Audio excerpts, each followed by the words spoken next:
कोलकाता से खबर cut to cut special के सबसे पहली रिपोर्ट में बात करते हैं दुनिया भर में कोरोना वैक्सीन के हलाल सर्टिफिकेट को लेकर छिड़ी बहस की।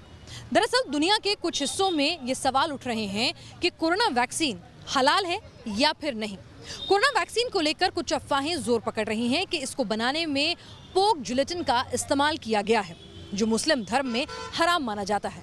ऐसे में एक नई बहस छिड़ गई है कि कोरोना वैक्सीन हलाल है भी या नहीं। आखिर सच क्या है, देखिए इस रिपोर्ट में।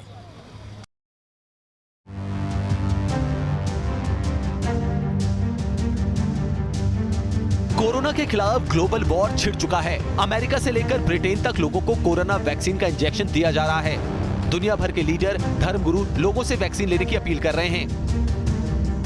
और कोविड-19 के बचाव के लिए जो वैक्सीन तैयार हो रही है, जाहिर सी बात है वो तमाम तर मेडिकल टेस्ट के बाद ही तैयार की जा रही है। और मज़हब इस्लाम में जान की हिफाजत को बुनियादी तौर पर बहुत ज़्यादा अहमियत दी गई है, तो सबके लिए लाजमी है कि अपनी जान की हिफाजत के लिए दवाओं का इस्तेमाल करें।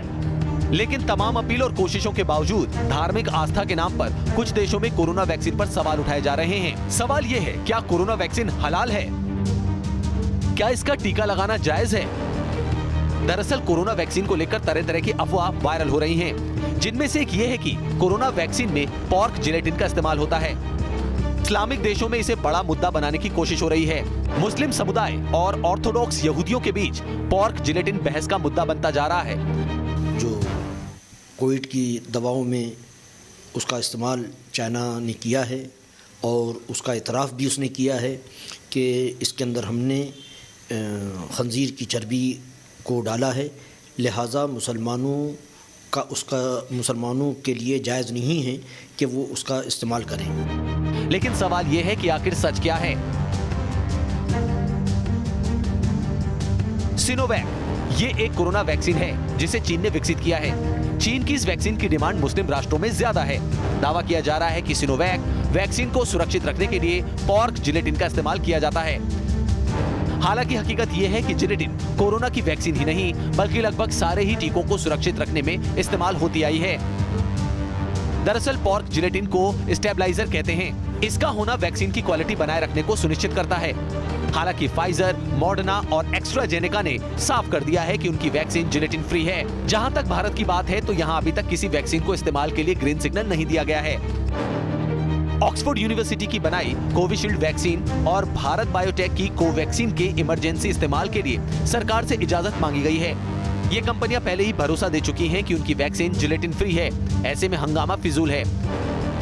जो वैक्सीन हमें लगाई जाएगी वही वैक्सीन आपको भी लगाई जाएगी। ऐसा नहीं कि कम्युनिटी की बुनियाद पर उसमें कोई तफरीक होने वाली है, लिहाजा जो अफवाहें उड़ाई जा रही हैं उनकी तरफ कोई भी ध्यान न दें। मौजूदा वक्त में जरूरत इस बात की है कि पूरी दुनिया एक होकर घातक कोरोना वायरस से जंग लड़े, क्योंकि अगर जरा सी भी चूक हुई, किसी अफवाह और झूठ में फंसकर टीका लगाने से इनकार किया गया तो कोरोना के खिलाफ महाजंग में बड़ी चूक हो सकती है। Team news nation. ब्रिटेन में कोरोना के नए और घातक स्ट्रेन की मौजूदगी के बाद से उसे अपने देश में आने से रोकने के लिए भारत सरकार ने कमर कस ली है। फ्लाइट्स रद्द कर दी हैं, साथ ही एयरपोर्ट पर ब्रिटेन से आ रहे यात्रियों का RT-PCR टेस्ट किया जा रहा है और उन पर पैनी नजर रखी जा रही है। लेकिन इस बीच एक चिंता की खबर यह आई है कि दिल्ली, कोलकाता और चेन्नई में ब्रिटेन से लौटे कुछ यात्री कोरोना संक्रमित पाए गए हैं। हालांकि अभी तक साफ नहीं हो पाया है कि इनमें कोरोना का नया स्ट्रेन मौजूद है या फिर पुराना कोविड-19 वायरस।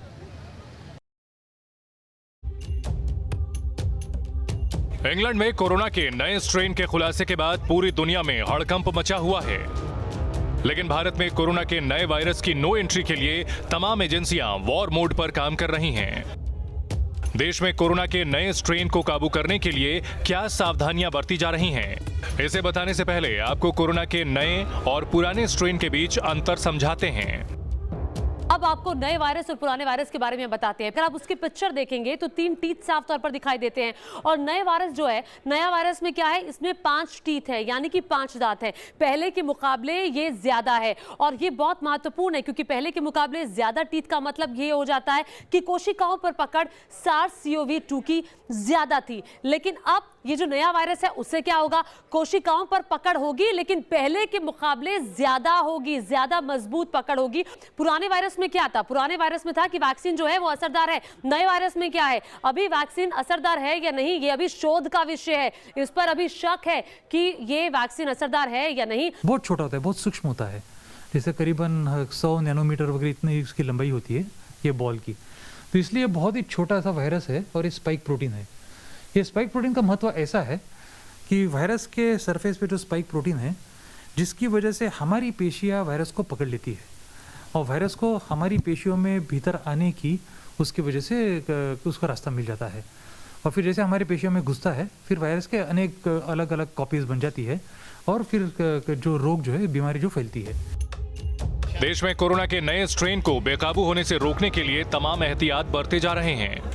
भारत ने 31 दिसंबर तक ब्रिटेन से आने वाली सारी फ्लाइट्स को सस्पेंड कर दिया है, लेकिन चिंता की बात यह है कि सोमवार को ब्रिटेन से आए कई यात्री कोरोना पॉजिटिव पाए गए हैं। कोरोना के नए स्ट्रेन को देखते हुए दिल्ली सरकार ने फैसला किया है कि हाल के दिनों में ब्रिटेन से आए यात्रियों की जांच की जाएगी।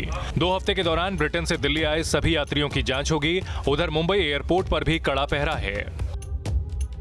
मुंबई में कोरोना वायरस का ये नया वेरिएंट मुंबई के लोगों को नुकसान न पहुंचाए, मुंबई में ये फैल ना जाए, इसको लेकर मुंबई अंतर्राष्ट्रीय हवाई अड्डे पर ही प्रशासन सतर्क दिखाई दे रही है और जो भी लोग बाहर से, खास तौर पर मिडल ईस्ट देशों से, ब्रिटेन से और यूरोपियन देशों से जो भी लोग यहाँ पर पहुँच रहे हैं उन्हें सीधे 7 दिनों के लिए होटल क्वारंटीन पर भेजा जा रहा है। कोरोना के नए स्ट्रेन को देखते हुए दुनिया भर में अलर्ट है।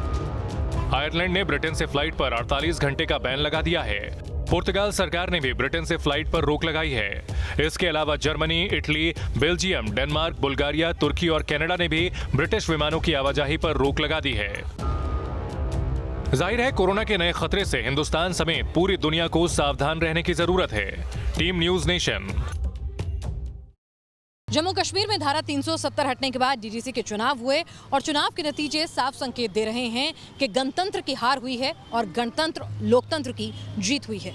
जैसे जैसे चुनाव के नतीजे सामने आ रहे हैं एक नए कश्मीर की तस्वीर उभर रही है जो अलगाववाद और आतंकवाद से अब छुटकारा चाहता है। देखिए इस रिपोर्ट पर।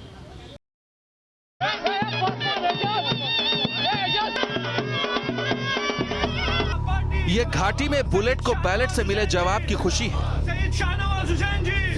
ये जमहूरियत पर यकीन का जश्न है।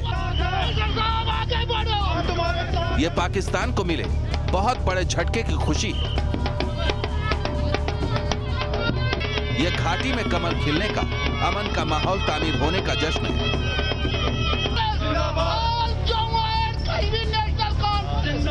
जम्मू कश्मीर में डीडीसी चुनाव के नतीजे बताने के लिए काफी है कि कश्मीर की फिजा किस तरह बदल चुकी है। जिस तरह से घाटी में कमल खिला है और पूरी ताकत से हम यहाँ चुनाव लड़े, लोग डेवलपमेंट चाहते हैं। कश्मीर के लोग अमन और तरक्की चाहते हैं। वो आतंकवाद से ऊब चुके हैं और उनका यकीन भारत सरकार पर बढ़ता जा रहा है। कुछ यही संदेश है जम्मू कश्मीर की आवाम का, जिन्होंने डीडीसी चुनाव में अपना फैसला सुना दिया है। 370 और 35 से समाप्त होने के बाद लोगों ने 52% वोट डाला है। इस लोकतांत्रिक प्रक्रिया में वो जो शामिल हुए हैं वही सबसे बड़ी विजय है और उन लोगों के सोच की पराजय है जो कहते थे खून खराबा होगा। जम्मू कश्मीर में कुल 280 सीटों पर 8 चरण में मतदान कराया गया था, जिसमें 2178 उम्मीदवारों ने किस्मत आजमाई थी। खास बात यह है कि कश्मीर से धारा 370 हटने के बाद यह पहला चुनाव है जिस पर पूरी दुनिया की निगाहें टिकी थी। बीजेपी ने भी इस चुनाव में पूरा जोर लगाया है, जिसके नतीजे चौंकाने वाले आए हैं। जम्मू में बीजेपी को भारी बढ़त है, तो वहीं घाटी में भी बीजेपी ने अच्छा प्रदर्शन किया है। भारतीय जनता पार्टी की ये जीत आम जनता की जीत है, देश की जीत है, जम्मू कश्मीर की आवाम की जीत है। कश्मीर के डीडीसी चुनाव के नतीजों से साफ है कि कश्मीर की आवाम पाकिस्तान के दहशतगर्दी और अलगाववाद के प्रोपेगेंडा को नकार चुकी है और तरक्की और अमन चाहती है। श्रीनगर से इदरीस लोन और जम्मू से शाहनवाज खान के साथ टीम न्यूज नेशन। बिहार में इस बार चुनावी मुकाबला कांटे का रहा। सत्ता में जेडीयू बीजेपी की सरकार तो आ गई, लेकिन आए दिन नए विवाद होते रहते हैं। ताजा विवाद है आरजेडी पार्टी में चंदे को लेकर। जेडीयू सवाल दाग रही है तो आरजेडी भी पलटवार कर रही है। ये टैक्स के साथ तो पुराना रिश्ता है। खजाने में अकुत संपदा एकत्रित है, तो पार्टी को चलाने के लिए आप पूर्व विधायकों से आप जबरन टैक्स मांग रहे हैं। इससे ज्यादा दुर्भाग्यपूर्ण क्या हो सकता है? जेडीयू प्रवक्ता का सीधा आरोप है कि आरजेडी टैक्स वसूली कर रही है।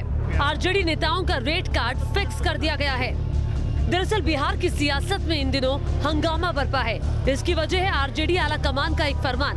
आरजेडी ने अपने मौजूदा और पूर्व विधायकों को हर महीने पार्टी फंड में रुपए जमा कराने के निर्देश दिए हैं। मतलब अब हर एमएलए एमएलसी से 10-10 हजार की रकम वसूलेगी तेजस्वी यादव की पार्टी।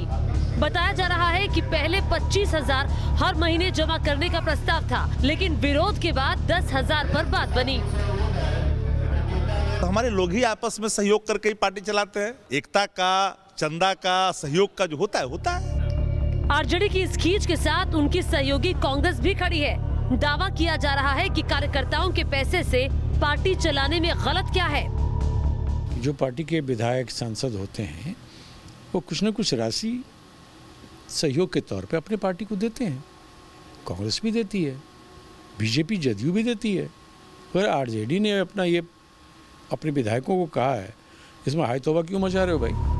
वही आरजेडी की विरोधी पार्टियों ने भी इसे मुद्दा बना लिया है। टारगेट पर है लालू यादव एंड फैमिली।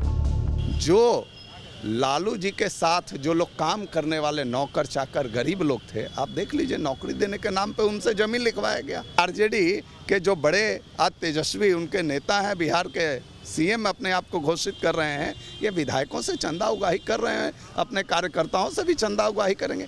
कौन सी बड़ी बात है? साफ है कि विरोधी पार्टियों के चौतरफा हमले से आरजेडी बैकफुट पर है। Team news nation.